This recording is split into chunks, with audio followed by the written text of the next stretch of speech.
Here's another late development, and this news keeps coming in as we're talking here.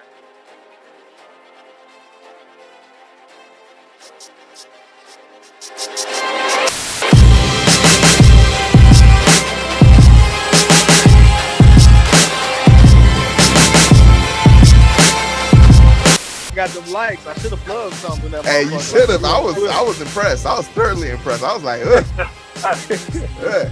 Pants so damn tight, you fart, your shoes will pop off. I was shocked. Man. That's what I said when I got home. I'm like, man, I ain't even know these was skinny. I thought he was fitted. You look good though, bro. I was like, bro, you look good. I was like, damn, Black. What's the special occasion? It was Mac B Day. No, okay. I feel like I'm the only wear turtlenecks for niggas B Days. Hey, that's a legit ass cause though. But I keep buying trenches every time I go to Zara. Get a new trench. yeah, and that coat was clean. The trench coat was clean. Hey, they don't sell at Zara for a huncho. Yeah, I got mine from Man's Warehouse just hanging up in the closet, but I ain't had nowhere to go. Yeah, I got this maroon one that I'm trying to figure out where I'm gonna wear it. Got this maroon one. I want to wear it though. You can pull a turtleneck off, Heero. I don't got a neck for that. My neck too damn beefy. I got that football neck. That neck can stretch out every shirt. You gotta wear it when you standing up. You take your picture. I just sit out. It don't matter. Yeah, look, my brother closed on a house and a condo yesterday, so we just at one of the joints right now looking at it. No, actually, to tell you the truth, guys, I just finished looking up my course for the real estate program. Like I'm really feeling that real estate thing. I have to go to Northwestern on the 20. I have to go to Northwestern on the 11th to go get my vaccine. So I'll probably look at some properties while I'm in Chicago. But yeah, I'll keep y'all updated. I'll start my course too next month. So I'm gonna take the course. So I'm nationally and states qualified. He closed yesterday on the house and the condo, and he already got tenants moving in this motherfucker on the first. That's what's up. Yeah. Oh, I like this yard. Ain't that? It is kind of big. The yard is kind of big though. The yard big. But shit. And Rob, where you at? I'm at the Salvation Army now, dropping off some of the stuff that I don't need. Ain't nobody that tall out there. They gonna be cutting your shit up and making more clothes. How tall is Rob? Like 7 feet. I think Rob was 6. You was 6'7", 6'8"? How tall is he for? Rob is 6'8". What? 6'7"? Yeah, 6'7". Can't hear you, Rob. Rob, we can't hear you. But we seen your lips say 7, so we know what you meant. No, seriously, Rob is a 6-footer? Yeah. 6'7". Wow, really? Did not know that. Hey, Rob ain't never stopped growing. You on mute, bro. You on mute. Yeah, that's what his problem is. He's on mute. Oh, can you hear me now? Yeah. Yeah, 6'7". Rob, you're 6'7"? That is shocking. Your pictures do not sell that. Yep. Shit, I don't know how. Hey, I stay around tall people. That's why. Huh. That's interesting. I don't think Rob got 6'7" until he graduated. Dang, That's facts. And then we sending out prayers to JB, man, hoping for a speedy recovery with the family. Yeah, we out here with the vid, man. We all right, though. Oh, y'all got the COVID? Y'all got the COVID. Y'all got the roll. roll. Yeah. Shit. These niggas hate them. I'm over. Can you read? See. They don't want to read no books. Tell them to get down, because I think this book is a book that we actually finished to read, and I really enjoyed this book. Like, I took Black's advice and finally stopped taking that shit so literal, and that shit started to get like started to touch at the soul, man. I didn't realize how close it was to Islam, especially being a Muslim. Like, I didn't realize that there'll be so many crossovers in the religion. But man, when I stopped trying to read this book for analytics, man, this book became a lot more interesting. I text Black this morning. I was like, "Hey, this book cold blooded." Cold. The ending ruined it. Like, it ruined me. Ruined me. Nah, The but like ending. that's how you know. That's how you know the movie will be dope if they made it like nowadays. That Oh should yeah. be crazy. They'll be like, all right, at the end of everything, go back to where you started. Oh my goodness, that shit broke me up. Because this book, I feel like no matter where you at. Okay, wait, hold on. Let's do the intro. This is the Books of Beyond Mail Book Club. As always, joined with JB, Rob, and Black. We are all scattered about, but like I said, we couldn't wait another week to talk about this book, even if we had to. Like, this is the book. This is only going to be a 2-part for us. Literally, every book we've read has been at least 4 parts. But this book was so damn good, we finished it in 2 parts. But the last part we left off was on is him getting ready to make a crystal cell. But I just want to talk a little bit about the impact of this book, because I found myself I said at the end of the last episode, I found myself feeling like, man, I'm in my crystal shop right now. I'm in this part where I'm just hustling, trying to get everything sorted and everything set. And I've gotten to a point where I got everything I need, and it's telling me, go on to the next thing, bro. But I'm good. Like, I feel complete. I feel content. But this isn't where I'm supposed to be. And a lot of it just talks about how comfortable being mediocre can be. How you can become so comfortable just being mediocre. And it's not for everybody. For every CEO, there has to be at least 10 janitors. So it's not for everybody. You can't diss people like that. But man, this book really spoke to me, and the end message and just what's going on in my life right now, and how it said, go back home, bro. Go back to where it started. Because for me to be trying to go to, Texas again, and all the money's pointing to, now you got to go back to Northwestern, bro. No, I already conquered that. Nah, go back. Your treasure's over there. Go back. That's the part that kind of hit me. But we could get into it. How do we want to take this, man? Do we want to start from the crystal shop and move forward? Yeah, because remember when we left off, he was just getting over to the crystal shop, really, because he ain't even get hire new employees. He wasn't start selling tea and shit by the time we was in there. Okay. So then we can start with the crystal shop. And just to give a short recap, we were basically leaving letting the crystal salesman owner kind of learn a little bit about his property. He was so conflicted about where his property was. It was on top of the hill. No one was walking by there. But they started selling tea. He made 2 sales once the boy got in there. Then he started selling the drinks out of the crystal and then sending it as a souvenir. And his business became lucrative. And then the crystal owner talks about his dreams. And I love how everybody who meets the boy is trying to tell this boy about his dream, about their dreams and goals and aspiration, and how he wants to complete the 5 pillars of Islam. And one of the pillars is going to Mecca. By the time the boy has told them to start selling crystals on the outside, the owner has already achieved enough money to go to Mecca, but he doesn't. Let's talk about why he doesn't go. Why doesn't he go, JB? He say that he ain't got nothing else to live for, basically. That shit hurt. Yeah.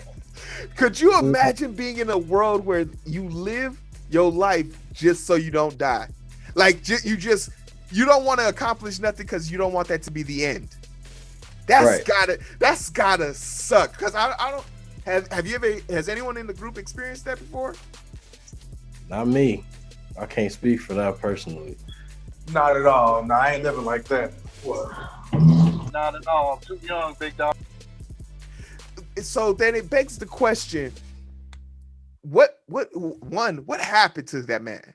What discouraged him to get to the point? Because the pilgrimage to Mecca, you can do that more than once, just like you pray and keep to the faith more than once. You can do that every year over year. Make it your goal to raise enough money to go on this pilgrimage, and then, hey, get two. You know what I think the owner's problem? He lacks imagination. He lacks the vision to want to do more.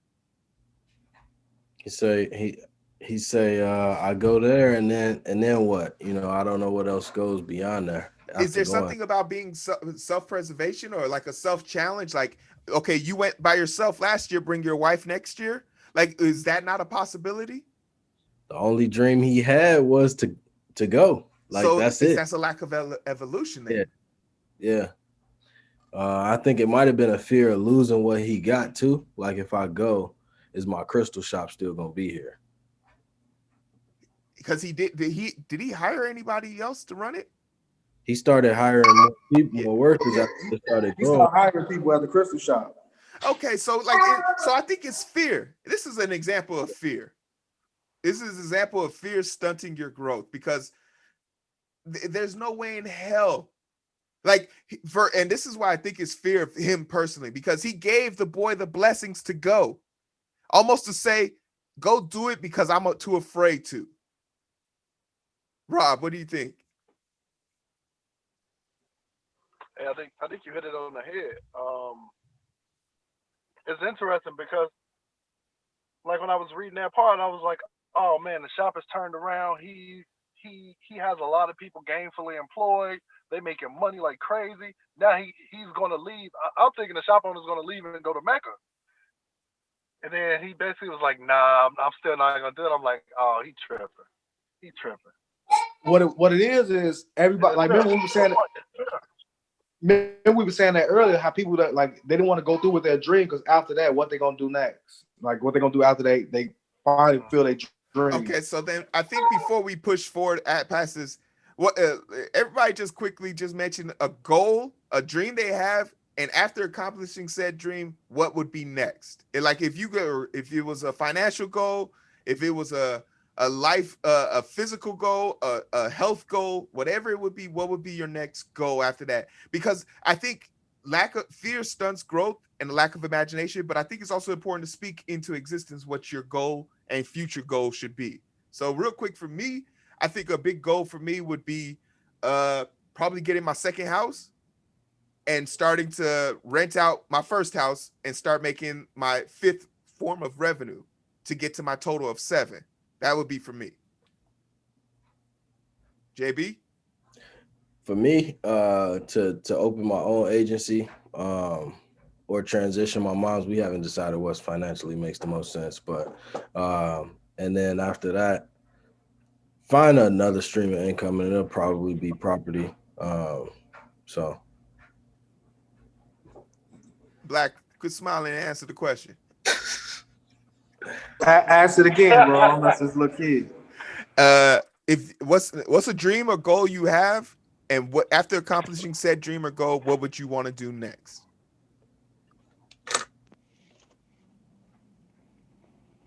See, I ain't even really, like, at this point, I ain't even really dreaming for myself. I'm just more so seeing what the benefit of everybody else around me I can do. So as I'm progressing in life, what I can provide and do for other people while, you know, getting better financially as far as that. So the big thing is just me with progression, bro, with whatever we doing. We man, I'm gonna tell y'all about this shit, but I ain't gonna get full detail. We're gonna do this alkaline water venture that we looking into.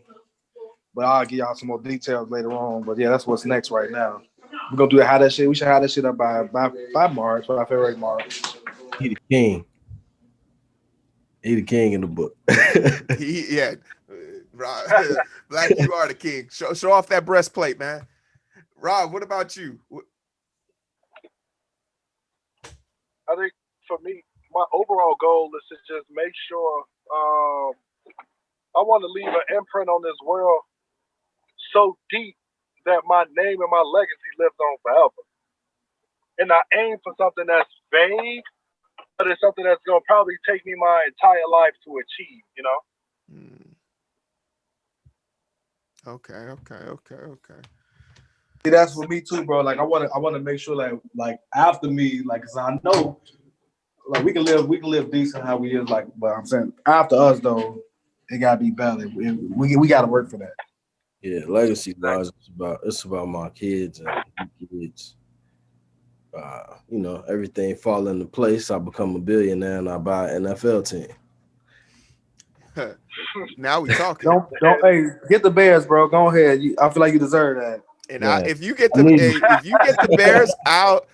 Bears, I'll personally make sure all my sons are your offensive and defensive line. I appreciate it, man. You got good genes. I'm trying to help. I'm trying to save the world. So we then push forward to the boy decides to leave and he heads towards the port where he runs into a host of characters. And this is where the bulk of the story is going to take place. It's the journey from here on out until he challenges the wind. But this is going to be the bulk of the story where he is dealing with the constant back and forth of, does he keep going? He runs into so many distractions. Really, in his journey, he runs into so many distractions. But the first one he meets is going to come in the form of getting with the caravan and meeting the Englishman. And the Englishman was, if I had to, the fact that they called him an Englishman was too on the nose. That's Western education, if I've ever seen it. That's Western imperialism. That's the Western culture. That's the Western way of life that's always trying to stunt or reduce whatever outside knowledge because it's not written in a book. He nearly killed his camel trying to bring all his fucking books with him. Like, can we talk about how, or did anyone see the Englishman as something else? I just saw him as someone trying to come up. He was trying to get to the goal, right? Trying to turn the lead into gold, and he's like, everything else I really don't care about. I'm trying to get the goal. Well, and this is also the first. That was the first time we heard the word alchemist. The Englishman brought the Alchemist up because that's what he was looking for. Yeah, he was the first person. He brought it up as soon as he met him. He's like, I'm here to look for the Alchemist. And then Santiago, which is the boy, was saying how he had been reading about alchemists all his life. But has anyone here watched Full Metal Alchemist, the anime? It's an anime basically that talks about the Philosopher's Stone and their alchemists, and it's basically the motto of that TV show is they talk deeply into alchemists and how everything is equivalent exchange. Everything is equal. Like if you bring the proper sources of something, you can create that something out of it. But basically, I took a really vested interest in the word of alchemy because the elixir and the Philosopher's Stone are two major points. That the Philosopher's Stone gives you the power to ignore the rule of equivalent exchange. So it was something really baffling about a guy who was so well vested in this book, because I was like, damn, is the Englishman me being ignorant to all the facts of the world and just wanting only the science and only wanting to get to the point and not really enjoying the journey? Because he was fucking miserable during this caravan. He was being mean to everybody and he didn't really want to talk to anybody. And even Santiago even started to be like, okay, I don't want to bother him, or I don't want to read my books to seem like I'm being associated with him, because everyone on the caravan was kind of like a novice. No, see, the Englishman was trying to advance too fast. Like he on the right path, like what's the name said, he's on the right path. He just needs to slow down, focus on. I think it's funny as fuck that the Alchemist told him, no, just keep reading, bro. You're good. He's on his ass, keep reading. You're good. I was like, damn, bro. Like, you didn't want to give him a hint? See, remember later in the book, he was talking about how people always trying to skip over shit. They were trying to turn certain metals, too quickly and all of that shit. So they miss out on what they were supposed to their actual legend.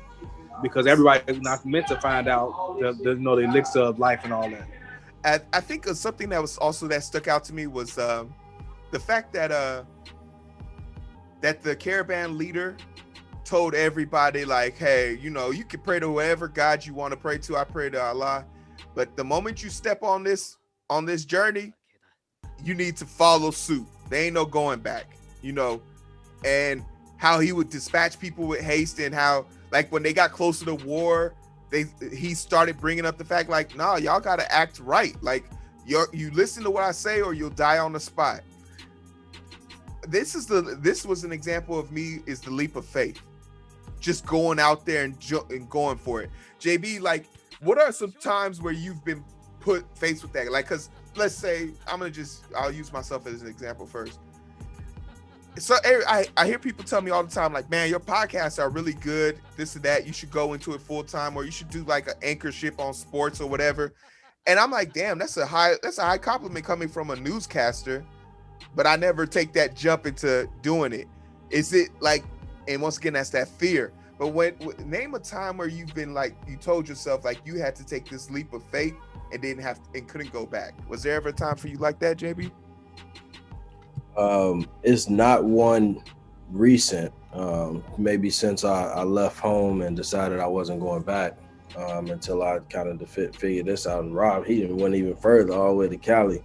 But for me, it was, I know that when I decide to jump into this agency, like that's going to be a leap of faith. I mean, I'm giving up a 6-figure salary to go and start my own agency. So. Okay. Well, okay, then Rob, talk about your leap of faith. I think my leap of faith would be initially, to be honest, hey, I didn't want my girl to leave. So I'm like, hey man, I'm about to go ahead and go to Cali with her. With the thought in the back of my mind is like, man, I've established myself here in Chicago, but I've always wanted, in my heart of hearts, I've always wanted to live somewhere else for a little bit.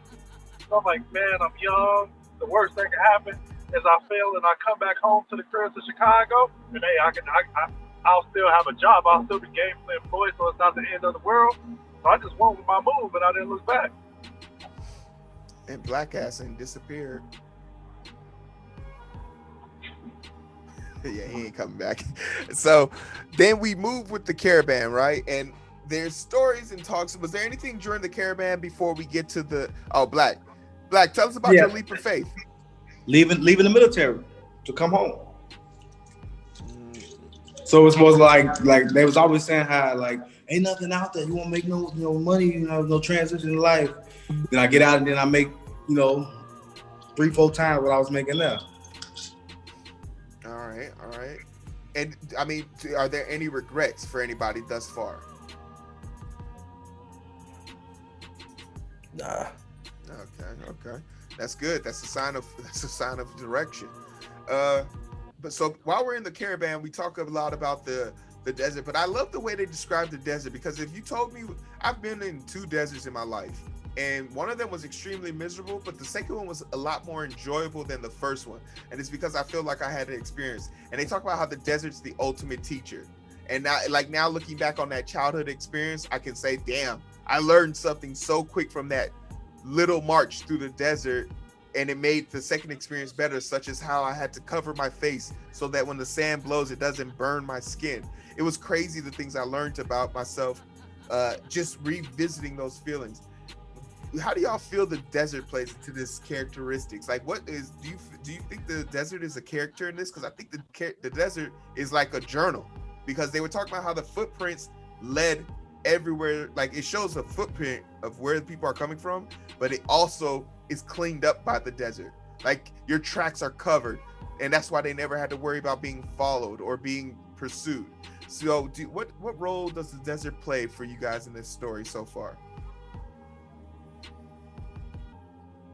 See, for this story, like everything plays a part, because you learn, like you're able to communicate with it. Like, he was learning the language of everything. Mm-hmm. So like he got to talking to the wind and shit like that. Yeah. And it just got to a point. Hell yeah. You get to a point where everything was he was talking to everything, the birds, the wind, the sun, and the earth. But then that's how he finally communicated with the ultimate maker. I recently watched a video, and he was talking about mastering life, and how he don't focus on, like, he's like, I read all these self-help books and tell you all these strategies of how to get better, and he's like, I don't focus on that. I focus on each of the moments that I'm in, and how can I make each moment that I'm in better. And I think, like, the sand showed that in a way, when he was in the sand. Like, okay, I had to, like you said, I got to learn how to be able to see in the desert, because he said I couldn't see in the desert. And I think that one of the quotes at that part, it was like, life is a moment we're living in right now. When he was in that caravan, I think that was a quote that I really took from that book, is because you know, at times life do kind of seem like a desert. Like you don't really see all the stuff that's in front of your face, and but you kind of just keep going, right? But you got to get good with what's kind of right in front of you. And I think this whole quarantine has been that for a lot of people. Like you just got to get good with each moment. You're forced to evolve for sure. Rob, what about you? I think for me, the sand was a symbolism while I was reading it. There's really no need for you to follow in someone else's footsteps because the desert is going to clean that path up so you won't be able to see it. Create your You just went mute. own path. You heard me? Start back. You said after the desert cleans your footprints. Can you hear me? Yeah, I can hear you. We lost you after you said the desert cleans Yeah, up your yeah, footprint. yeah. So I feel like the desert was symbolism of not feeling the need to follow in someone else's footsteps because the desert is going to cover that person's footsteps so you can't follow it, but instead really pushes you and challenges you to create your own path. Definitely, definitely. And when they start worrying about the tribal wars, the tribal wars are the hurdles. Once again, more hurdles, more distractions. But the boy at this point is talking with the caravan leader and his acceptance of death. He's like, you can't take the money with you. What the present? There's no time like today to die if you had to die. And I feel like the caravan leader was a representation for me of a person who lives in the moment with no regrets. You have to be quite comfortable in order for you to accomplish what you're trying to do. You have to be prepared to lose everything, and it's that bullheadedness and fearlessness that gives people the ability to trust you. Your leaders are best. The best leaders are the ones who say, before I tell you to run through this wall, I'm gonna show you how. So I really resonated with this father figure. And I feel like that's what the boy is constantly running to. And that's why they never really let us know his age. And he stays a boy the whole time because he grows over. This is a story over years, but he stays the boy. And I feel like this is I was going to say algorithm, but allegory to being a father figure and the different aspects of being a father. Every person he runs into gives him a father figure tenet. The king, follow your dreams. The caravan leader, be fearless in your dreams. The Englishman, be educated in your dreams, but don't be too greedy. Like everyone has their plus and negative. So it was really amazing to see how the caravan leader was, yeah, have faith in God, but you also got to have faith in me to get you through this. Black. Say that again, bro. I was talking about how the king's purpose, like how everybody in the story seems to be a leader to the boy, a father figure to the boy. Like you talk about how the caravan, his fearlessness in saying like, hey, if we die today, there's no better time to die than the present. Like his unrelenting goal to constantly give to his people. Well, for me, I ain't gonna say everybody was his leader, but just like anything and anybody you can learn from. So he was taking everything in stride. So like I'm gonna learn from every situation and every event. So as far as him, like he was just a good soul. Because remember, we knew that from the jump that he was too good of a person. Right now, 87, right? Because of how he was and letting everything happen to him. Like with the gate, he was too trustworthy and everything like that. But he didn't give up on who he was to become what he wanted to be. So I like that about him, though. All right. So then we'll push towards the Oasis, unless anybody had anything else they want to talk about before we got to the Oasis, because they started mentioning the tribal wars were coming. The Englishman was like at the end of his thing, but something very interesting happened when they got to the gate of the Oasis. They saw grass for the first time. They saw trees, and above all else, I think it was crazy that they asked them to disarm themselves. Like you have to give up all your weapons. And the Englishman pulls out the revolver, which caught the boy off tilt. The Englishman is a sign of not trusting. I really don't like the Englishman in this story because I feel like he just embodies that Western imperialism. Like, does anybody have any feelings about the first welcoming to the gate?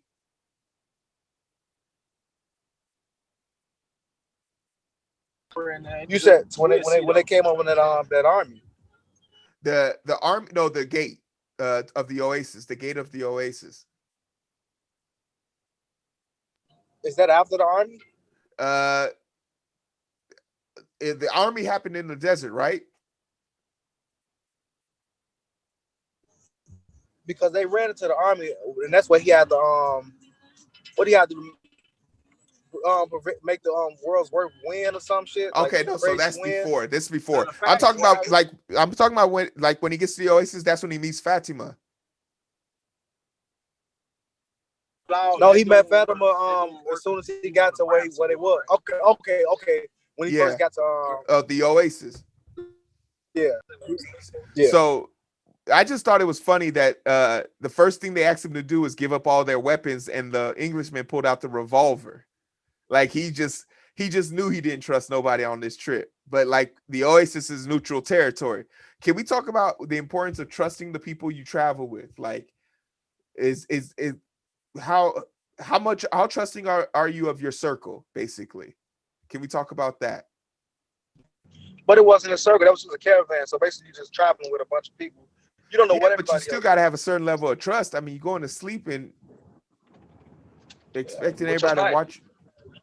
Everybody got swords, they got their weapons. Everybody is just trusting in Allah. The only person that you really can trust is the dude that's taking you over there because you got no choice. JB, what about you? I mean, I see the importance of trusting your circle. It was one of those situations where, like they didn't know each other. You know, like they didn't know anything about one another. And then the Englishman, like he was focused on what he was focused on, like that, and that's all he was concerned about. So and him pulling out that revolver was just another incident of, you know, if I gotta take care of me to make sure I'm still straight, I got y'all. Like I'm okay. I gotcha. I love how he set up shop immediately and started getting to work right away. Like, and that's sort of where his story ends. He sets up shop, he builds the little furnace, and he starts working on the alchemy right away. But for the boy, his adventure continues, and it leads him to a well where he meets Fatima. And I gotta say, was anybody else rooting for the bakery girl? The wool girl from the beginning. Nobody else was rooting for. Yeah, was nobody else rooting for her? Because I was rooting for her. Originally, when I read the book, I got that name. I was like, damn, okay, that's it. So you know, that was a different connection for me. Wait, what was the girl's name? Did she have a name? She was just the merchant's daughter. He never got her name. Remember? Yeah, he never got her fucking name. Like I should have known right then and there she wasn't gonna be a main character. We didn't even get the Englishman's name. Like we get nobody's real name in this story, and that's just further proof of not. You don't really get nobody's name, because who they name had no importance. It's the lesson they're trying to teach. Like the king told him his name just so he can tell other people. He wanted that little portion of his ego to exist, so people can know of him. But he even mentioned how you would forget his name by the end of the conversation. And that shit sure happy because I got to the end book and don't remember the king's name, but I do know about the king's breastplates, the two most important things: breastplates and the original yin and yang. So remember the whole time we didn't know his when I first read the book, I didn't remember Santiago's name, but I knew to think about that when I read it the next time. I'm like, man, what the fuck was his name? Because the whole time he the boy. Like he don't even become the man at the end. Exactly. I think the second part of this book of him going to go meet Fatima is the part. How important is it, man? And this is, hey, you know what? This might be his own separate clip because there's something so fucking, especially with you guys in the group right now, there's something so fucking calming about hearing how this woman, Fatima, came into this man's life, heard his story, put him on the brinks of everything. It was like, Nah, bro, go get your treasure, then come back and get me. How fucking great is it to have a woman that supports you in your life endeavors? Yeah. Not you, but your goals, like the idea of you. Black, But she knew it. She supported so much because she knew it too. she Because how she knew it. told him, like, yeah, my father went out to the desert plenty of times and always came back. JB, as a token married man, how important is it to have that wife that's just man? Because this touched me, bro. Real talk, like this made me feel like damn, like to have the knowledge or foresight to be like, no, go find your treasure and come back and find me. Talk to us about this. Man, I was reading this. I was like, would she have really told me to go and then come back and get married to her? Like that's a whole different level. But to your question, to your point, to have a woman that believe in your goals, I couldn't have had it any other way. And I think we talked about it before, like what kind of woman do you need? And we talked about drive, but also being able to see the vision that I got and support me. You can't replace that. So Would you, as you the support that do you find that sometimes her drive and her support out is on par with what you want? Like, is it strange to have someone wanting something for you as much as you want it for yourself? Do you ever feel like that duplicity of like, damn, you really on the team for me? Like, I appreciate that. yeah, and it shows itself the most when you get to those points where you like, do I still want this? Like when it get hard and difficult, and she be like, what are you talking about? And that's different. All right, Rob. Do you, Rob, with the engagement ring out there in the universe, man? How do you feel about this? When I was reading the part where Fatima told him go chase your dreams, it reminded me of a conversation. So me and my fiance actually had a conversation this week where both of us are trying to level up. She does, so we both do the same thing, right? And I was recently presented with an opportunity, but that opportunity means it's going to be less time that I'm going to be present, right? And how things are gonna shake out. So we're getting married in May. The busiest time of the year for both of us is January through March, right? So January through March we're gonna be super busy, and then things are gonna die down. Then we're gonna ramp up for the wedding, which is gonna be in May, and then June I'm gonna be super busy again. And typically July onward, we really get to spend a lot of time with each other. But this opportunity just showed up, and it's gonna kick off around the July time. And I'm like, man, this just came up. This is what I'm thinking, so on and so forth. And her response is, you better go do that. And I'm like, oh yeah, we lit. I venture to say, as the second resident hotep in the ho pimp in the group, me and Black. I venture to say, like, I'm talking to a few girls here and there, but like there's a few girls that I've put on these pedestals because they've come with that vision. They see the vision that I have set out for myself and where I want to go with it. And the second thing is they're not afraid to be led. I don't know. I don't necessarily think it's important. I don't necessarily think it's important for you to live that old traditional lifestyle. But I think when someone's leading you, they're not leading you out of spite. They're leading you out of love. And one of my catchphrases to any girl who questions, like, damn, like, I ain't never been treated like this. I'm like, yeah, my love's heavy as fuck. It's not for everybody. It's you ain't worked out as long as I have. I'm sorry to hear it. Get your squats in, but my love is heavy as fuck. And I love putting that out there because I'm at the age, I'm 32, man. I've had my 3 sons. I've had my NFL love doves and all that stuff. I'm looking for some shit that I can wake up to and move forward with. So I really enjoy that aspect of it, and I appreciate you guys giving your perspective on that. Black, you want to talk about your hoes? Black, you want to talk about your hoes real quick? No. I always say when it comes to that, it's like when your dick stop working and who you with you can't talk to, that's how you know you made a mistake in life. Man. Hey, eventually you're gonna get too old, and now you're gonna have that motherfucker around you, and you can't even talk to their ass. You're like, damn, nah, I've been married to this bitch for all this time. hey, don't worry. I'll write you the prescription for the Viagra That's pills, fact. man. No problem. I'll write the pills out. I got them on back order. Let's whatever y'all need, And now man. she wasn't nothing.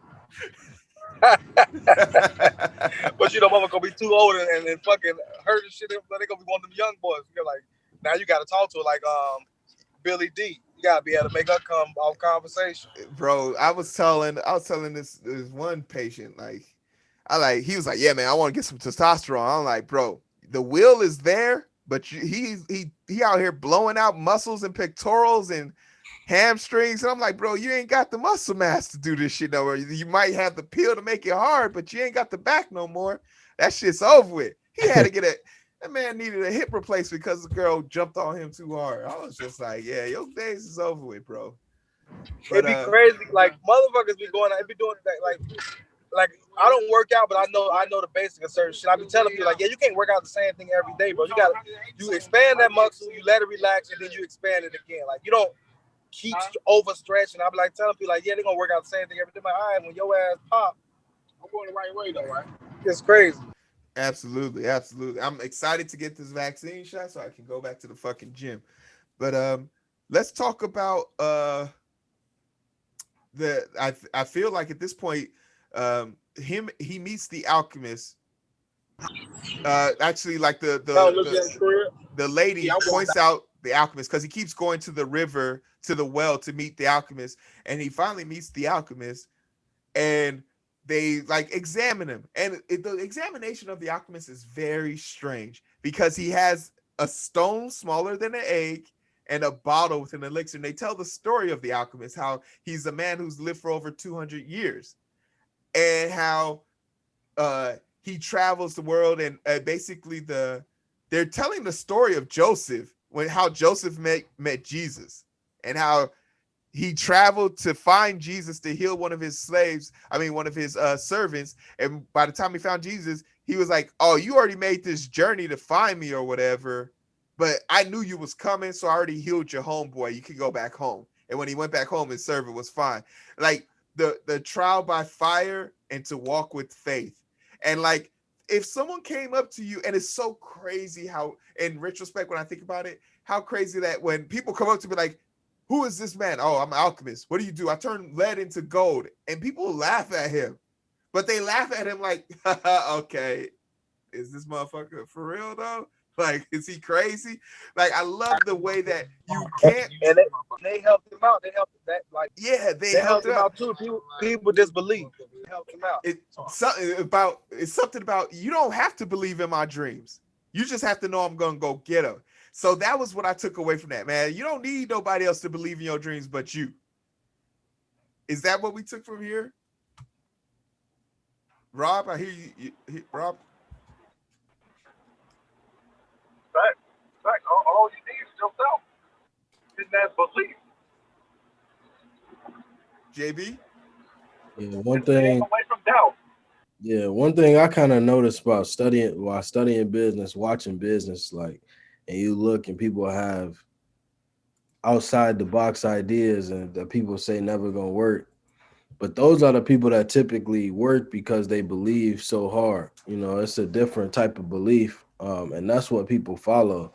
It's like, if you believe like that, like you think about Steve Jobs and the Mac computer and some other people that's out there, but it's like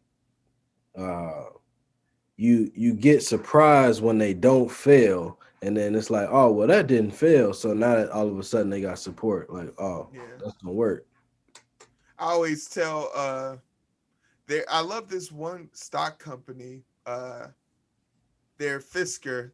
They're an electric car company, but they have another stock sister company. But basically, they told anybody who bought their stock on day one that they would hit IPO, that once they hit $1 million in profit, they'll each get 3%.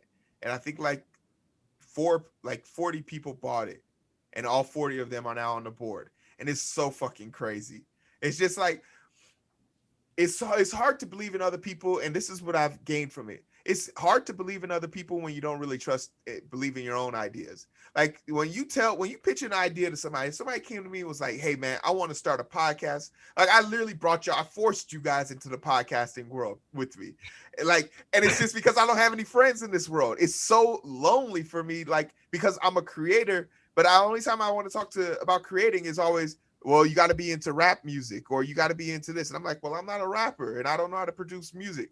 I could learn that stuff, but that's not what I'm passionate about. But I would love to have a community of people I could talk to about the things that I enjoy doing. So whenever I brought you guys into this, and it was like, I remember watching the first like 3 episodes and where it's like, I couldn't get y'all to say a word to save my life. Like y'all just wasn't saying shit, but it was because y'all weren't into this family. You weren't realizing that truth, but now you guys have an identity. You have a voice for yourself. But I believe that honestly came from watching me. Like, okay, Heero believes in this and Heero enjoys doing this. So we're going to do this book club thing and this is the bare minimum for Heero to do it, I'm going to let him do it. So like, I think it's in order for you to believe in other people's dreams, you already have to have big dreams of your own.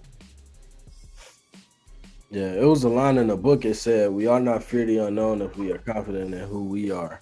And that line hit me because it's a lot of people that's just worried about the future and worried about this and that and what's going on. And I get a lot of people that's like, "Why you so like mild tempered, mild mannered?" You know, it's because it probably do come from that confidence. Like whatever happened, I'm gonna figure it out. Yeah. No, it doesn't even matter. How do you feel about black when it comes to figuring out when shit gets real? How do you feel you handle those situations?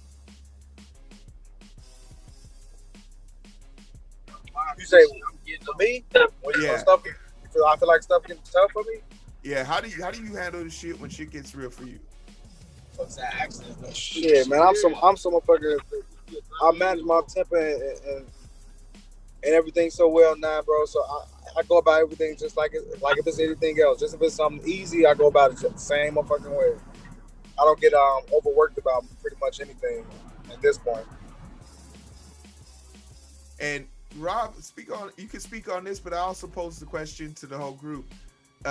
What do you think helped you come to, like, gather yourself, become more composed? What was something that helped you become more composed? But Rob, you can speak on how do you handle your stressors. Yeah, so I'll touch upon both of them. The first one, what I typically do is, honestly, before I make a decision, I think about the worst thing that could possibly happen, and I ask myself, am I cool with that? And when the answer is yes, I just go through life, and if something were to happen, it's like, oh, that's fine. And then with your latter question, I think for me, I typically, or what I would attribute it to is my life experiences. I feel like I've experienced a lot of pain early in my life. So like now, like when things happen unforeseen, it's like, oh, things could be a lot worse. So I can't trip over this. You know what I mean? Yeah. Or just life in general. Yeah. It's what, you know, I don't say it out loud, but it's what makes me, I feel like, that much better in corporate when something go down than my counterpart, because like y'all be tripping about that. I'll be like, that ain't nothing. You know, like everything can be fixed. I done seen things way worse than that, you know, or vice versa, and just being able to do life. So Black, what about you? So say that again, but I couldn't hear you. How do you feel you handle your adversity? Like you've had it go on and go through, but what makes you so composed when you're dealing with your adversity?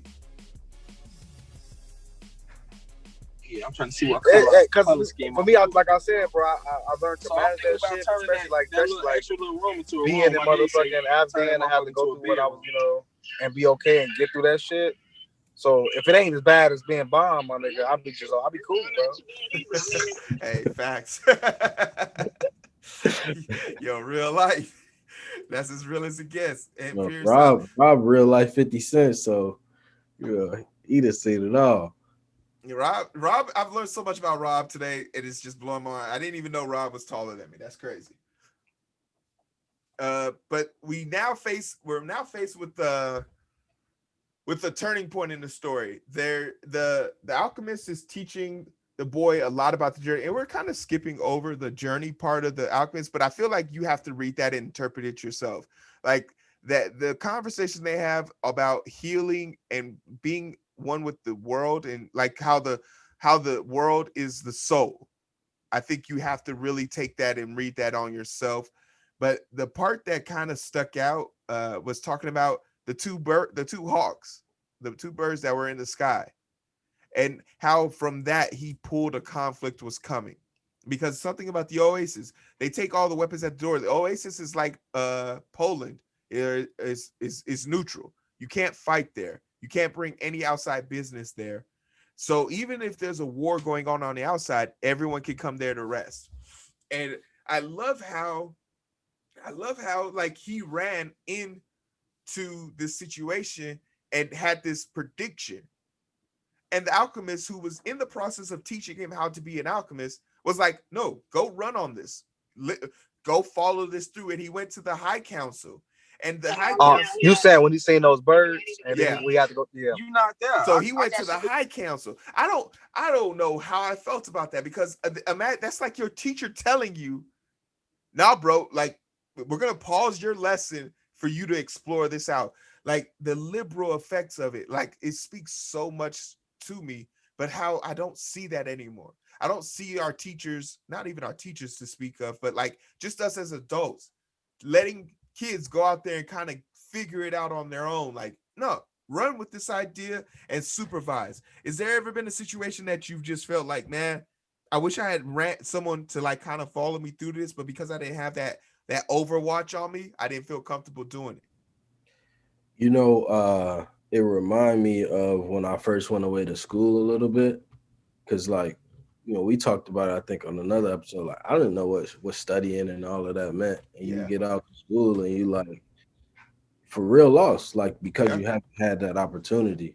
Now, flip side, all the way to where I'm at now in my career, I seek out mentorship a lot, and a lot of them say they use the language drive our relationship. So that's one of them. Like, what is your idea? What do you want out of this relationship? Drive our relationship to spending time together. And the other thing is like where I'm at in my job. If I come up with an idea, my manager's like, all right, I need you to run with that same sort of idea. And the first time he did it, I'm like, what?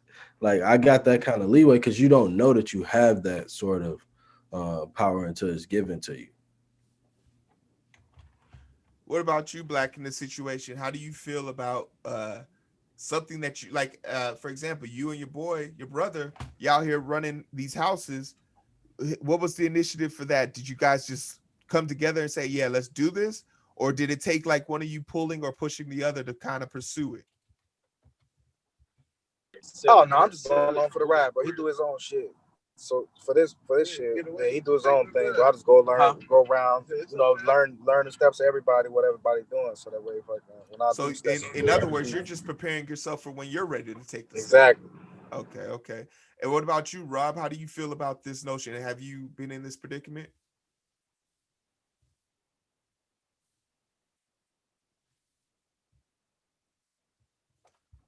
Uh, Me out I here. don't know if he know he on mute or if he even like there you go. Hey, can you hear me? Yeah. What was the predicament again? I was just saying, like, how do you feel like, so you're basically you're trying to push yourself to do something, but you didn't have someone kind of over like someone to support you on the back end side. Did you still feel the confidence to go do it on your own, or what was the predicament that you found yourself in?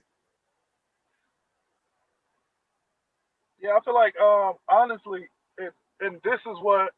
So like early on, I wasn't a Nipsey Hussle fan, but when the day he dropped Victory Lap, February, I believe it was February 16th, right? I listened to the complete album, and like after listening to that album and really listening to what he was saying, I went to his earlier body of music, and he spoke a lot about you have to go through all the motions, you can't skip a step.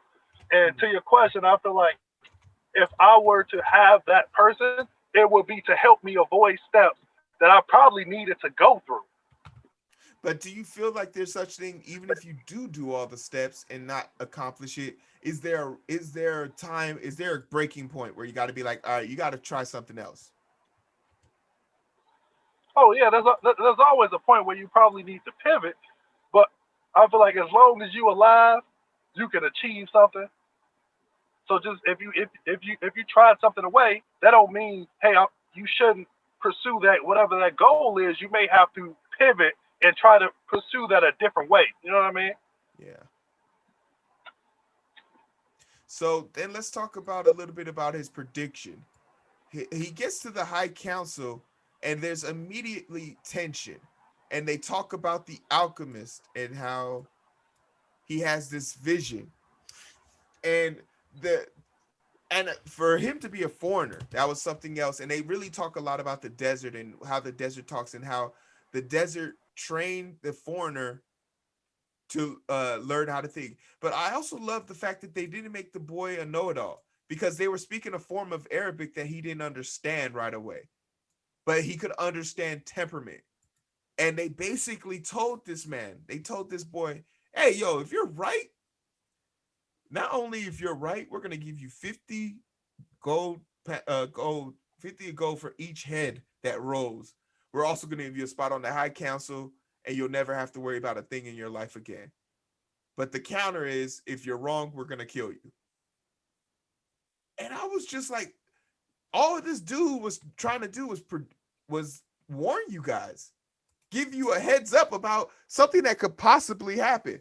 And this was a steep crime. Like, that's like me saying, hey, this might happen, and I just want y'all to know about y'all safety. Why do you think the toll was so steep for him trying to do the right thing? JB? You talk about when they came to attack the town, and he told Yeah, why did the High elders about Council? everything Yeah, going why on did with the High them. Council make this such a big deal for him? Yeah, He was trying to do the right thing. but they didn't know that, so they don't know him from a can of paint. So they're like, all right, since you really down for it, you believe this. So in order for us to believe you, we're gonna have to test you out. So like, in order for me to believe you, if we don't nobody attack us, we don't use all our weapons. Whatever we don't use, that get used on you. JB, do you think that's fair?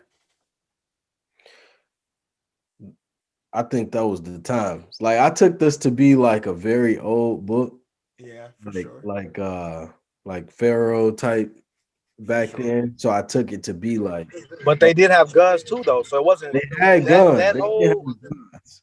A But I revolver at that. Yeah, Like, he had a revolver, but I don't know why, but I took the book to be in that kind of time. for sure. And I just took it to be like, That's just the way it is. that's just the way it is. Like, we don't trust you, and if Do this you think is there's something to be benefited from that? Like, before you give, like, say, I think a great action is, this is done in business. Like, people who pay half up front. Like, no, I want you to know that this is real. Is this what this is? Like, no, you got to put up something for us to kind of have faith in you. Is this what this is? yeah, they trusted him with a lot right now. So yeah, you got, for us to put that kind of faith in you, yeah, you got to show like you're not just making this up, you're not just talking. I love how this then turned into the second time in his the second time in his life where he was hit with the situation where he was good. He would have been good for the rest of his life. He would have had money. He would have had the wife. He would have had everything he needed, just like when he was at the Crystal. But once again, the Alchemist comes through, and this is great because the teacher realized he's needed again. It's sort of like the king said, I'll only show myself when you need me. And even though it's not the king being himself, he sent his messengers in his place. The Alchemist comes back and says, nah, bro, we got to go back. We got to go to Egypt. And the boy's like, no, I'm good. I'm going to marry Fatima. I'm going to have all these things. Like, go ask her what she's going to say. And sure enough, she told his ass, get your ass back in the desert. I loved, and this is the part where it's like, damn, it's speaking to me again. This book is speaking to me again, because what is enough? What do you really deserve in this life? is what this book is trying to teach us what it is. The question is, what is that? What is your end game in this? And and for me to now fall in victim twice to this, like, okay, bro, you good, go back and get your sheep the first time, but look how far removed we are from the sheep now. Like, you got enough gold that you out here buying people sheep to do you favors. Mhm. So it's like it constantly levels itself up. What do you think the message is in that when the Alchemist returned? I think it was showing like we all got, to what you was talking about too. Like we all have our things that we have to accomplish and that we supposed to accomplish, and there's gonna be things along the way that seem like this is it. Like, oh, I'm set, I'm straight.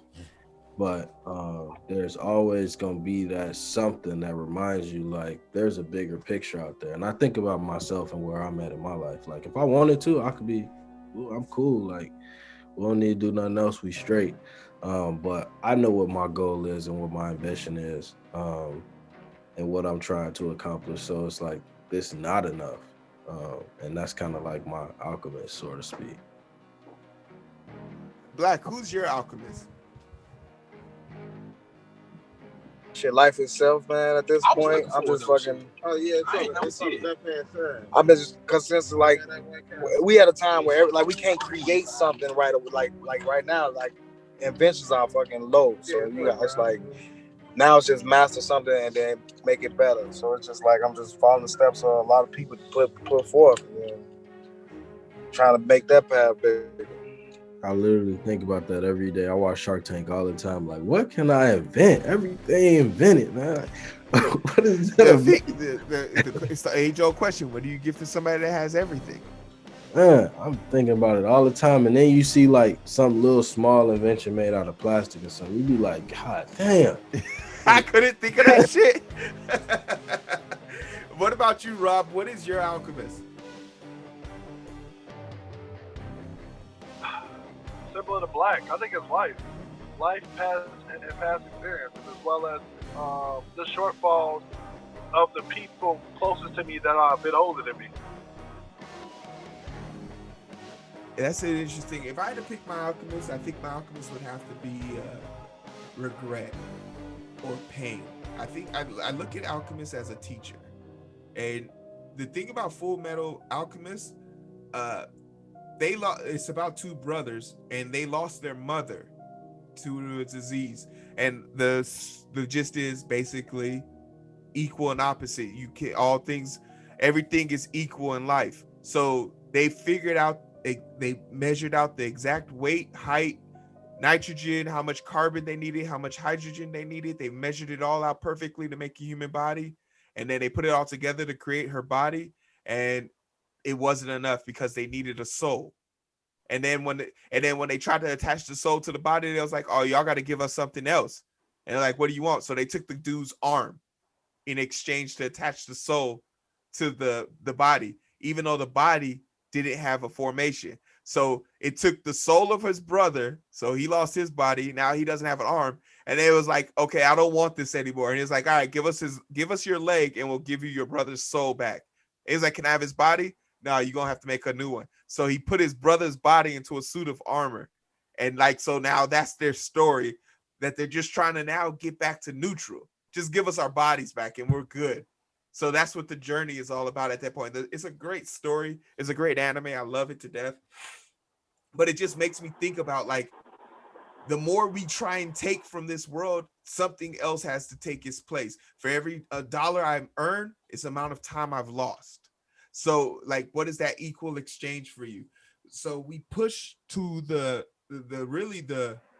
heat of it. The battle happens. He was right. He gets the goals. He gets the riches. And now he's faced with another dilemma. He's about 3 days away from hitting the pyramids, but he has to travel through a war zone. And in this battle, in this process, the Alchemist gives him a realistic view. He says, no, there's a good chance we're going to die here. We have to walk through 2 enemy camps, and we're gonna have our camels, our sheep. They talk about the camels and the horse and how their lifespan is a quick trick. How the camels die quick and the horse will slowly start to die. What was that? Did anybody take anything from the camel story, the camel and the horse story? Didn't he tell him to get rid of his camels and get a horse, right? Yeah, he told him to get rid of the camels to get a horse. Because the camel ain't gonna let you know when he's sick. He's just gonna die. But the horse will let you know when he's getting tired and stuff like that. What was that? What was that algorithm? I keep saying I want to say algorithm, allegory to.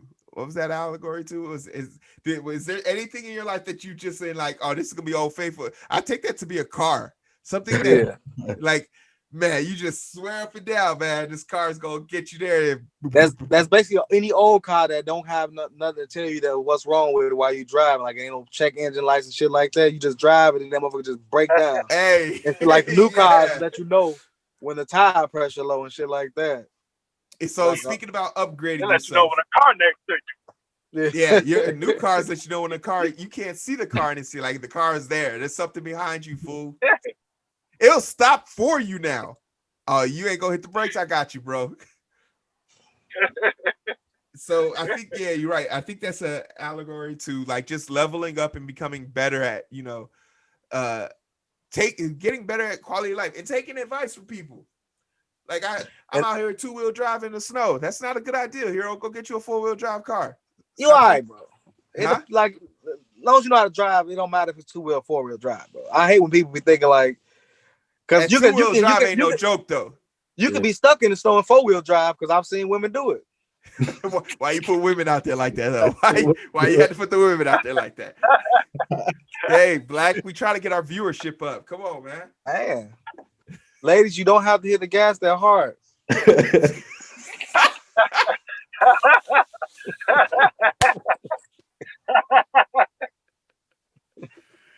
Yo, so the first interaction they come in with the tribe, they meet the tribe dude, and this is, you have to remember, this is important to the story.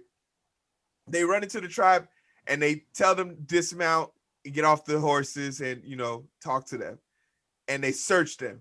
And this is the first time they really talk about what's in this dude's bag, because every day he sends the hawk out to go get his thing. But before that, they talk about the snake,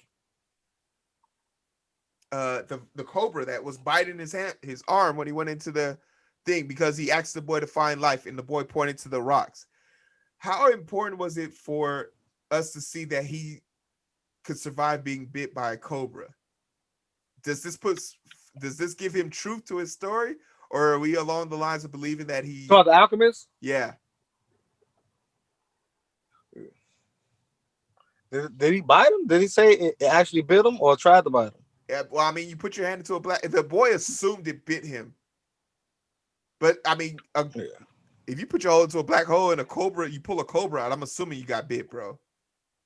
And he winced at... But you know how, like, some people that fuck with snakes, they know that, like, how they move when it comes to the snake is how they can grab it. Like, if you ain't like lunging at the snake, but you just simply slide in and grab it, because if a snake ate, it's not going to eat more, even to protect itself. Like if you ever had a pet snake, let's say you have a pet snake and you feed that motherfucker a rat or two, and then you put 2 more rats in there, it won't eat the rats.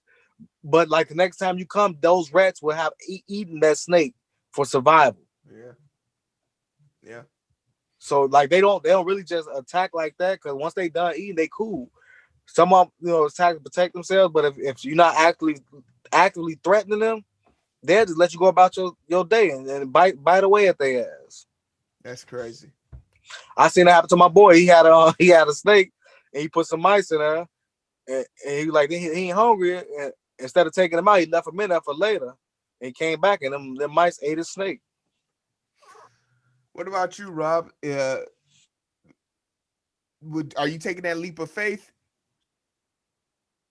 Putting your hand in that black hole to pull out a cobra? Oh wait, we lost. We lost Rob.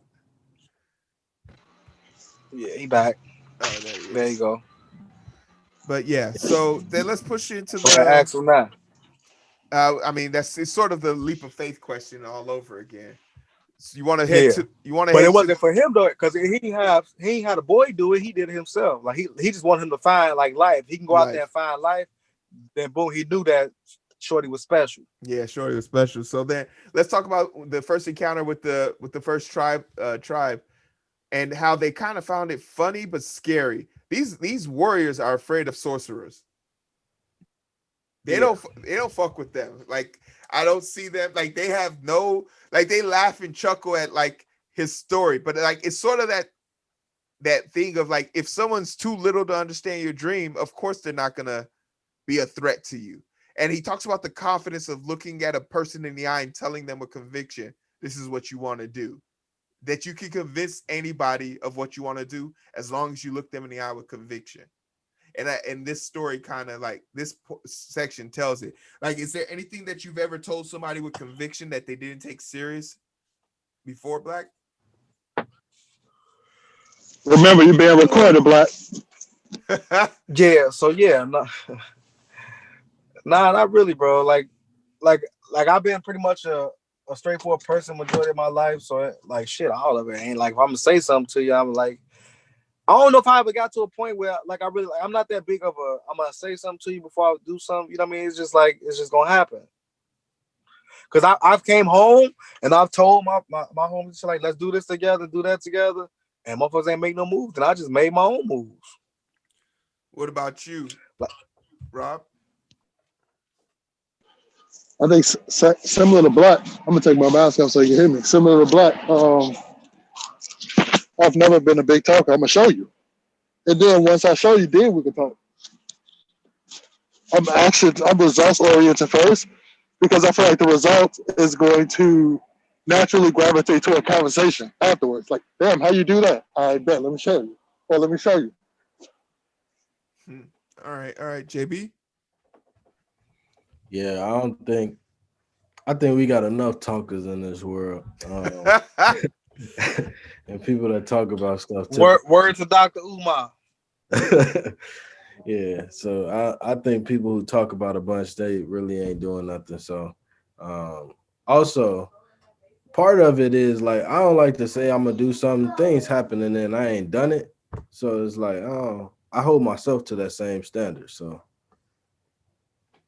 Okay.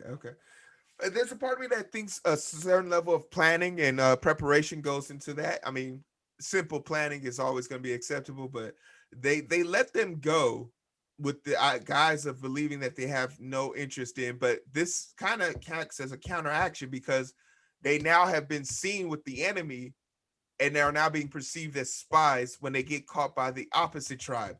And the opposite tribe, this is where the story kind of comes full circle. The opposite tribe is like, oh, you're the Alchemist. He's like, oh yeah, we know. I've heard of Alchemist, the chief warriors. Oh, I know about Alchemist. You know, I heard they're people of great powers. It's like, so who are you? Oh, he's an alchemist too. Oh, okay. So what's he doing? But he's special. I'm not special. And he said, what? It's like, why aren't you special? It's like, well, this is all the money I have. It's like, oh, okay, we'll take that too. And he says this shit and it blows my fucking mind. He was like, we've given you our life and our money. Isn't that enough for us to leave? And it's like, you can't give me shit you didn't have in the first place to give. And that shit sent chills up my spine because my guy thought like, oh, we're going to use the same trick and tactic we used on the first people to get out of this one. We showed them our hand. We showed them we're not a threat. And he was still like, nah, bro, make that win change, bro. Change it to win. It's like, and if I don't do it, you lose life. Bro, we gave you everything. No, you didn't have nothing to give me. I took your chain. He deboed that shit. And that's what made me laugh. Like, damn, this dude is a beast.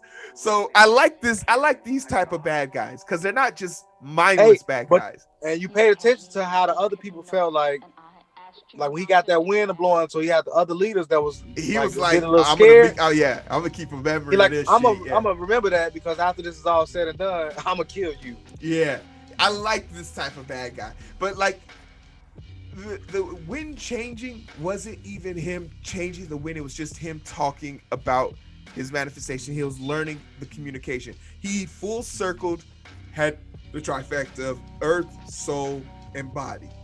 He connected on those levels. It was a prayer. It was a prayer of learning and of accepting. And I feel like the story kind of veered off at this point because I was hoping for a magical answer, but So you felt like that, like what was going on was a prayer versus sorcery, or him becoming I like, think it was because more of a prayer thing. he had a legend to find treasure, but all the time he's becoming an alchemist. The whole this story, for the moment he left that fucking led his sheep away from that stable, his journey began. Yeah. Because the first thing they mentioned was the thing that he had to go find. It was in the and the way it happens, we gonna get to it. But I love how this part, you get to this part where it's I wanted it to stay in a little bit of a magical space because or spiritual space, because I felt like it was more of a prayer. Like you have to talk to a higher power in order to achieve something, unless you guys got something else from that. But like him communicating with the wind, you know, the earth and all that shit, it was different from prayer because he was trying to get him to connect him to a higher power. So he like, since you don't know, since you've never seen it or been through it, connect me with so and so I can see it. And they like, fuck it. The wind was so intrigued, like, fuck, I'm about to introduce you to the sun right now. And then I'm gonna let the sun, show you. And then the sun was so intrigued, like, god damn, let me fucking talk to the earth, like fucking. Like, I gotta go holler at the big man myself. Yeah, that's all. Hey, let's all go down there and holler at him. Because he was speaking to something, like he was telling them since like he was like he knew like that it was possible. So he was like, yeah. So they're like, man, I gotta see because I ain't never known that, and I've been from east, west, north, and south everywhere. So we got to talk to somebody who know more. All right. JB, did you have any feelings on this? Y'all hit it all right there on that one. All right. Then let's push to the final segue before the big twist. He gets to the fucking he creates the wind, obviously, and they let him go, and they even escort him to the place he wants to go to. And right then and there, the alchemist cuts him loose because the alchemist said, "So we gonna skip over him talking to the sun about love and everything." I felt like, but I want to bring that up. I want to bring that up when he actually figures out at the end where he's like, "I'm coming for you, Fatima. I'm coming back to you," because the sun was like, "She's already there waiting on you." Like I feel like that was a rehash of the story. If you want to speak on it, Black. No, I was just saying that was just deep because the sun was like, speaking on love and shit like that. And the different emotions that he was getting from each season, like each not even season, but perspective. Yeah, because these niggas talking to the earth and the sun and then the wind. I just found it fascinating. For each one of them had a different message. Yeah, because of what they've been through. Yeah, based on what they've been through. So like, and I'll tie that back full circle. So he gets there, and the alchemist kind of bids him farewell. And the alchemist talks about the boy now is talking like, but I don't know how to make the elixir. I don't know how to turn lead into gold. And he's like, well, that's not for you to know.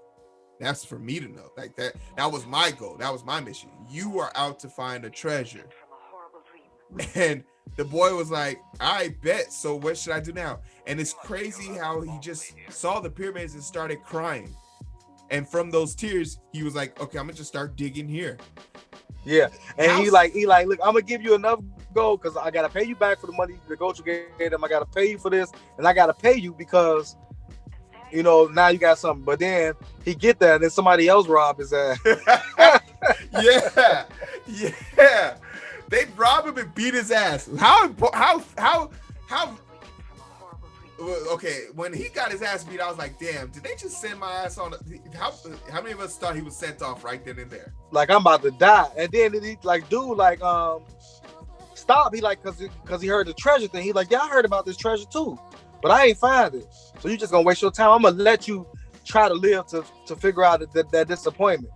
And then that shit just was cold, bro. And that's the twist. The twist was the bandits who caught him, they made him dig. They were like, all right, this guy's a fucking idiot. And the boy was like, no, I believe this. This is true. And they were like, yeah, motherfucker, somebody else told me that there was a treasure in a far off land, in a barn, in a stable, right underneath this special type of tree. And he tells him the story of his life in one sentence. My journey wasn't to go find that treasure. It was to realize that I'm not dumb enough to go find some fake treasure, which is also a story in itself. Like, some people, the dreams we have could crush other people. And you got to be okay with that. You got to be okay with being able to go out there without nobody to vouch for you. The Alchemist literally paid this man for a escort to allow him to see other forms of alchemists. The Alchemist didn't even put him on game. Like, I just want to see what other type of alchemist is out there. So alchemists can also talk to nature. I didn't know that was a thing. I just turned shit into gold. That's my life. That is it for me. But the fact that this dude who was a bandit, who abandoned his dream and told him, like, yeah, I had the same motherfucking dream, bro. And my lesson from that dream was don't go out here chasing dumb shit. Right then and there, he knew he had to go back home. And that shit really brought me, like, hit me emotionally, because it's like, how many people out here in this world really fighting for their lives, pursuing something, chasing this thing, ignoring all the signs that are telling them to go back to where you started. But that was like, the whole journey was all meant to happen. But then now he get that, and then he like, okay, I forgot what told him at the end what to go back home. Like for him to learn that. Was it the bandit because the bandit had a dream about where this treasure was by a tree, right? Yeah, and it was the same tree in the beginning of the story in the stable. I was so fucking pissed. Like, I was like, not even pissed, like I was just ecstatic. I was like, damn, like that's gotta be something out there. Because like when you really out here traveling and doing your whole damn thing, it doesn't necessarily mean come back home, but don't forget where you came from. Don't forget what started it all. But it's also like people go out to search for stuff. Like people would leave a place and go to another place to find something that was already where they were. You know what I mean? Like, yeah. Like people were like, I'm gonna leave Chicago for better. Like, you just gotta want to be better, period, regardless of where you're fucking going. Be better first, then leave. How about that? They feel like going to a new place is where better is. Like, you just gotta be better where the fuck you are. You gotta improve mentally. Yeah. But for some people, it take a different environment. Like, they leave, okay, for me, like, they would leave their environment, go to the same type of environment, but since they don't know anything or know anybody, they don't get exposed to everything that they would get to at home. I tell them that all the time. Like, you don't know how bad Atlanta could be because, nigga, you ain't got no friends in Atlanta. So all your social media is full of people from your area and around your city. So you're going to see everything that's going on there. You move to Atlanta, all your Facebook friends still in Chicago. So you think, oh, Chicago got bad shit going on. But niggas down on the next block from you, but you don't even know because ain't none of them your Facebook friends. You don't know them. So you don't know you live in the hood. They're not giving you Section 8 in the best neighborhoods in Atlanta and Houston and fucking Fort Worth. They put you in the shitty neighborhoods there too. You just don't know because it's a little warmer. Yeah. And I think from the book, the whole thing is like, you're not gonna get, everybody want to get rich quick or get, to the end goal without going through anything. And I think the whole book was just showing like, you got to go through this stuff to get your treasure. Like, it could be sitting right in front of you, but if you ain't learned nothing, you don't know how to master it, you don't know how to make it better, it's just gonna sit right there in front of you. Because he had to believe, though. It was more so for him to make him believe. You know what I mean? Because he was questioning too much. So now it's like, man, you gotta believe everything you're going through is for a reason. And you gotta learn so much. That was an ass whooping of reason. Like, bro, you made it this far. You finally got to the pyramids, and you let the fact that you didn't know where to shovel, the reason why you start crying. And it's just like, bro, they came and beat his ass. Like, bro, you been made it too far for you not to understand this mission. So we gonna go. You want me to give you anything specific on the story mode? And it's always a reminder, though. It's a reminder, like, just because fucking like he was getting all that money and shit that he was making, like, dude, this all, like, life still ain't peaches and cream, my nigga. You still get your ass beat. Man, yo. So he goes back home. He finds the shovel, and he only goes home with one thing: a shovel. And that right there proved to me that he believed, because he didn't go there with his sheep. He didn't go there with money. He didn't go there like trying to start a business, find a house. He went there with one fucking thing: a shovel. Because he got, like, he get everything, and now we know, like, it was like, this is a movie that would need a part 2 because we know everything that's to come. Everything's about to come. And it wasn't like he was gonna talk about like what he wanted to do. He had one goal. I'm coming for you, Fatima. And that right there just kind of sealed the deal for me. That was like, yo, books going on the list of favorite books ever. Like in my adult life, I've seen every sappy love story ever. Why isn't this one of them?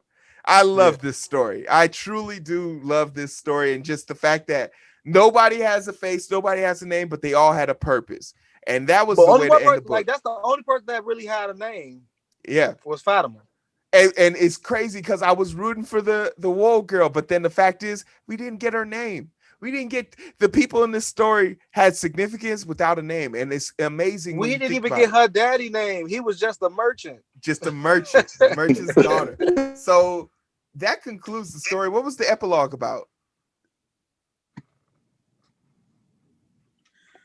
No, that was separate. Yeah, that was separate. So that's the completion of the book.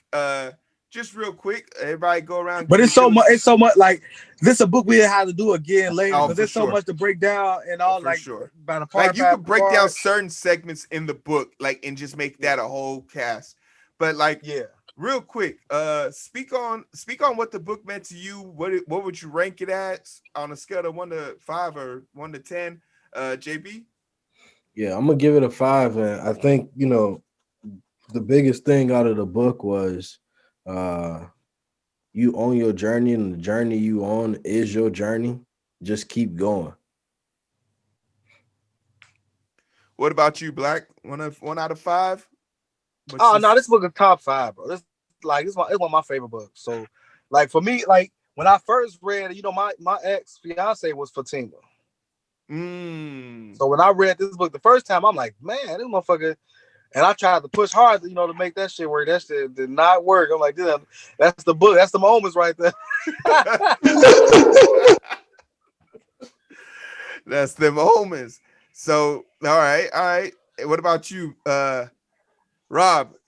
1 to 5. What do you think on what's the lasting mark on you? I'm giving it a 5, and it's because I feel like this book emphasizes what's meant to be will be. Exactly. Sometimes we moving too fast in our journey. We need to slow down. Other times we're not moving fast enough. But when it's all said and done, what's meant to be will be. Yeah, I give this book a 5, and I remember in the first podcast I was downplaying this book because I was wanting it to give me something of substance, not even realizing right away everything that I'm literally the book. You was Santiago. Yeah, I am Santiago. Where's my damn treasure? He was the Englishman.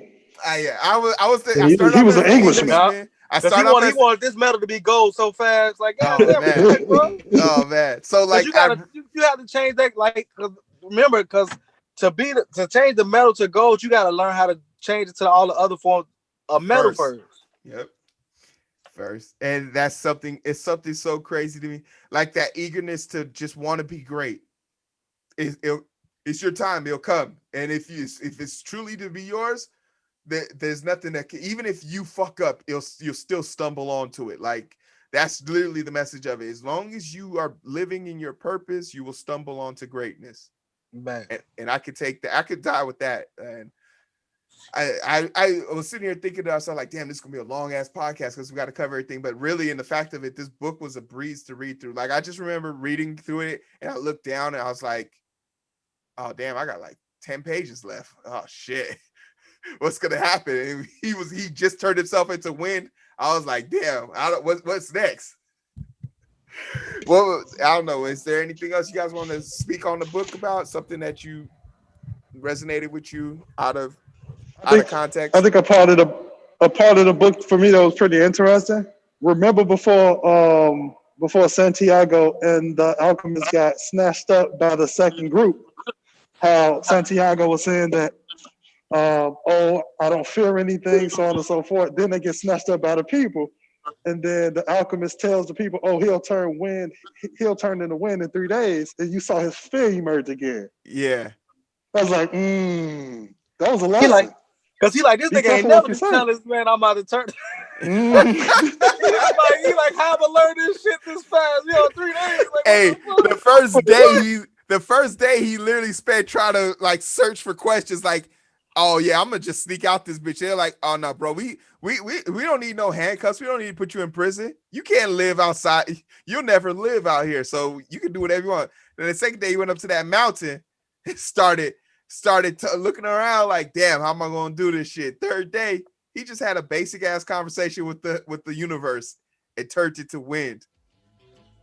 Yeah, that shit was just crazy, bro. That's why I said I want them to do that movie in today's time because that shit would be so cold. Is there an old movie of it?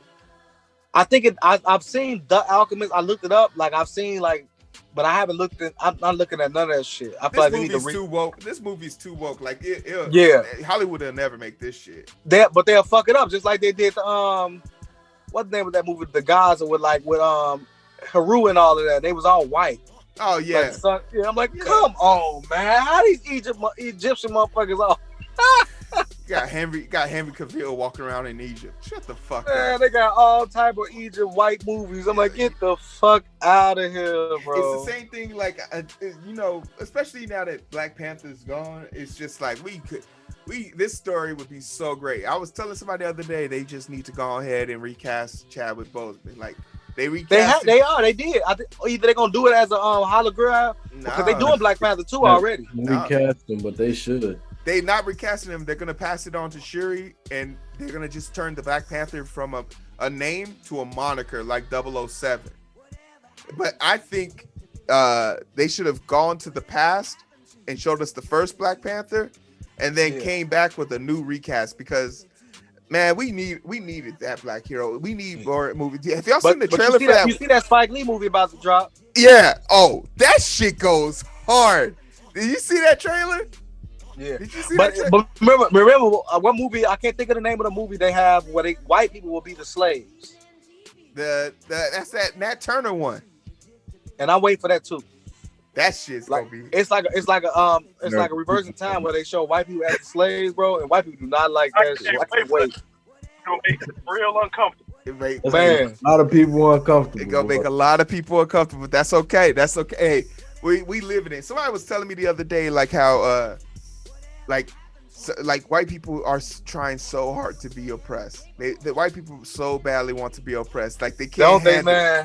They can't handle it. Like they look for anything. And I said, like, where do you get that from? He was like, bro, you didn't see these people out here marching in Walmart and Target. Like, could you imagine you marching in a private establishment about wearing a mask?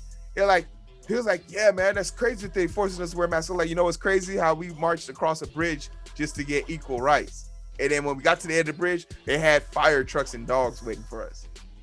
He was like, yeah, that was terrible. But today I was like, bro, did you just walk all over that statement with the but like some of the people are walking around, don't even speak English. They be up. Everything hurt their motherfucking feelings. Yeah. They gonna force a language on the land that didn't speak it. Like damn, my nigga, nobody here spoke that. They talk about like how they didn't have an identity. Like they fought to be separated from the Queen's English and the Queen's way of life. They came here, couldn't fit in, so they just dominated and conquered. And then when they realized, like, oh shit, we didn't learn how to do this. We need some help.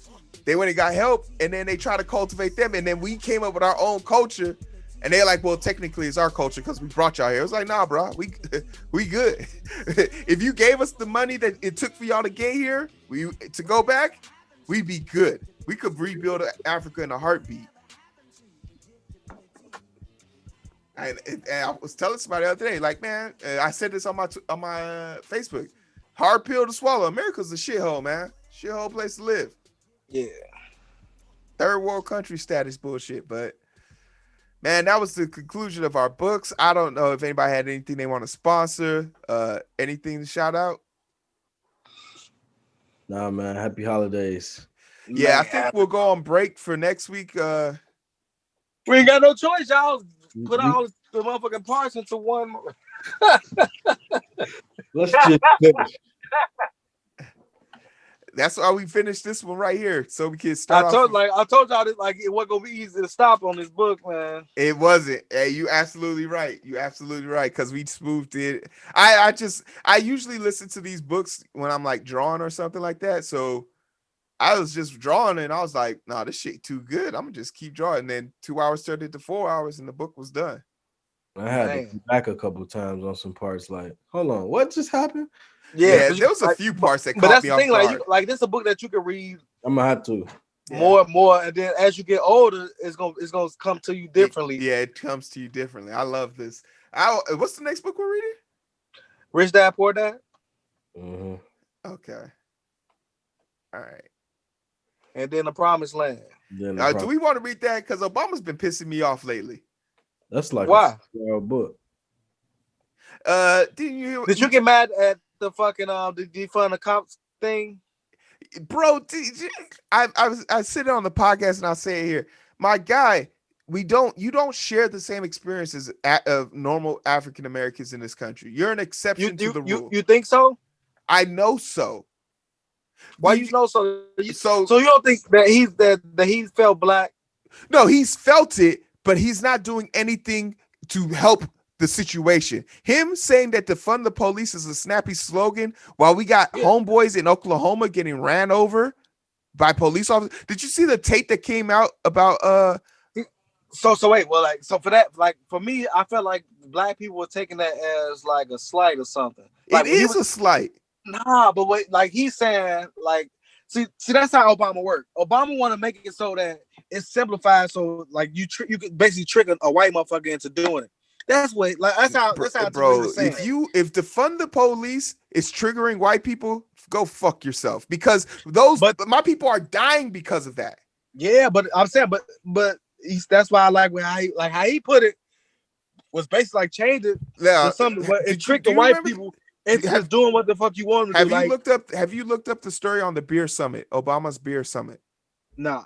So there was a Stanford professor who was standing in front of his house, outside of his, I believe, Yale or Stanford, one of those Ivy League schools. And basically, police officer rolled up and said, "Hey, what's going on here?" And he was like, "Nothing. I'm standing outside of my house." And he arrested him and brought him in. That professor was the best friend of Obama when he was in office. Obama said at the time of the professor's arrest that those officers acted very stupidly. That is the correct reaction, because no man should ever be arrested on his front porch for doing absolutely nothing.